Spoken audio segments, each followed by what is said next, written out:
ஒட்டுமொத்த உலகமும் 2025ஆம் ஆண்டில் வாழ்ந்து கொண்டிருக்க ஒரு நாடு மட்டும் 2017ஆம் ஆண்டிலேயே வாழ்ந்து கொண்டிருக்கிறது. 2025ஆம் ஆண்டில் இந்த நாட்டிற்குள் நீங்கள் நுழைந்தால் 2017ஆம் ஆண்டில் உள்ளதாக அர்த்தம். அதாவது 8 ஆண்டுகள் பின்தங்கி இருப்பீர்கள். இதற்கு என்ன காரணம், அந்த நாடு எங்கு உள்ளது என்பதை பற்றி இந்த வீடியோ தொகுப்பில் பார்க்கலாம்.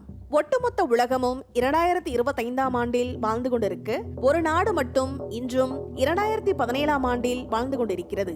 அந்த நாட்டின் பெயர் கிழக்கு ஆப்பிரிக்க நாடான எத்தியோப்பியா. உண்மைதான். ஏனென்றால் எத்தியோப்பியாவின் கேலண்டர் மற்ற நாடுகளின் கேலண்டரை விட எப்போதும் 7 அல்லது 8 ஆண்டுகள் பின்தங்கி இருக்குமா?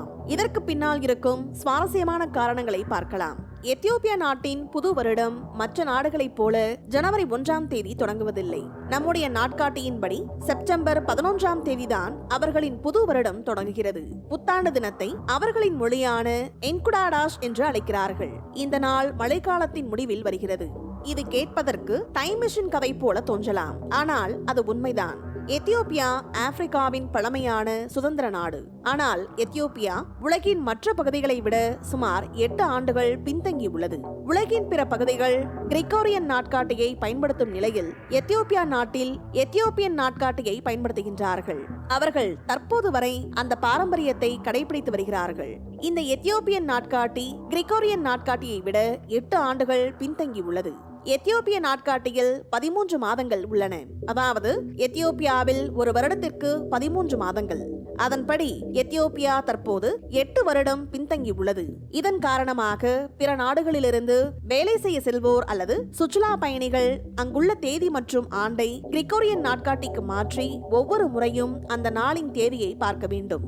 1582ஆம் ஆண்டு பாப் கிரிகோரி அறிமுகப்படுத்திய நாட்காட்டியை உலக நாடுகள் பலவும் ஒப்புக்கொண்டன. இது இயேசு கிறிஸ்து பிறந்த ஆண்டை ஒட்டி கணக்கிடப்படுகிறது. ஆனால் இந்த ஆண்டை இயேசு கிறிஸ்து பிறந்த ஆண்டாக எத்தியோப்பியா ஏற்றுக்கொள்ளவில்லை.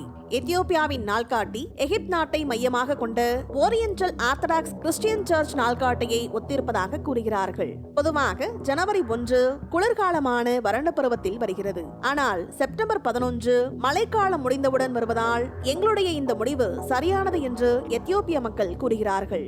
சூரிய மற்றும் சந்திர அமைப்பை ஒட்டியிருக்கும் எத்தியோப்பியாவின் நாள்காட்டியில் 13 மாதங்கள் இருக்குமாம். இவற்றில் 12 மாதங்கள் மாதத்திற்கு 30 நாட்கள் மற்றும் 13வது மாதம் 5 அல்லது லீப் வருடங்களில் 6 நாட்கள் இருக்குமாம். இதற்கு நாங்கள் தனித்துவமானவர்கள், எங்கள் நாடு காலனி ஆதிக்கத்தின் கீழ் வரவில்லை, எங்களுக்கென்று தனி மொழி கலாச்சாரம் உள்ளது என்று இந்த நாட்டு மக்கள் கூறுகிறார்கள்.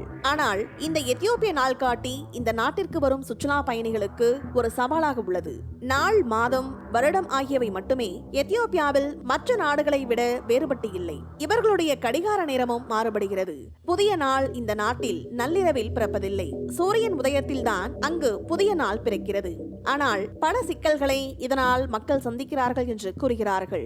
விமானம் புறப்படும் நேரம், பரீட்சை நேரம், நேர்காணலுக்கான நேரம் ஆகியவற்றை எத்தியோப்பிய நேரம், மேற்கத்திய நேரம் என்று இரண்டிலுமே குறிப்பிடாவிட்டால் விமானத்தை தவறவிடுதல், பரீட்சை, நேர்காணல் ஆகியவற்றிற்கு தவறான நேரத்தில் செல்லுதல் ஆகியவை ஏற்படுகின்றன. தன்னுடைய சொந்த காலண்டர் முறையை கொண்ட உலகின் சில நாடுகளில் ஒன்றாக எத்தியோப்பியா பிற பகுதிகளிலிருந்து வேறுபட்ட நாட்களில் முக்கியமான விடுமுறைகளை கொண்டாடுகிறது. இதனால் எத்தியோப்பியா மற்ற நாடுகளை காட்டிலும் 8 ஆண்டுகள் பின்தங்கி உள்ளது என்று கூறுகிறார்கள். இந்த வீடியோ பத்தின உங்களோட கருத்துக்களை கீழே கமெண்ட் பாக்ஸ்ல மென்ஷன் பண்ணுங்க. கீழே இருக்க ரெட் கலர் சப்ஸ்கிரைப் பட்டனை கிளிக் பண்ணி எங்க சேனலை சப்ஸ்கிரைப் பண்ணுங்க. அண்ட் பக்கத்துல இருக்க பெல் ஐகானை கிளிக் பண்ணீங்க அப்படின்னா எங்களோட நோட்டிபிகேஷன் உங்களுக்கு உடனுக்குடன் வரும். தேங்க்யூ.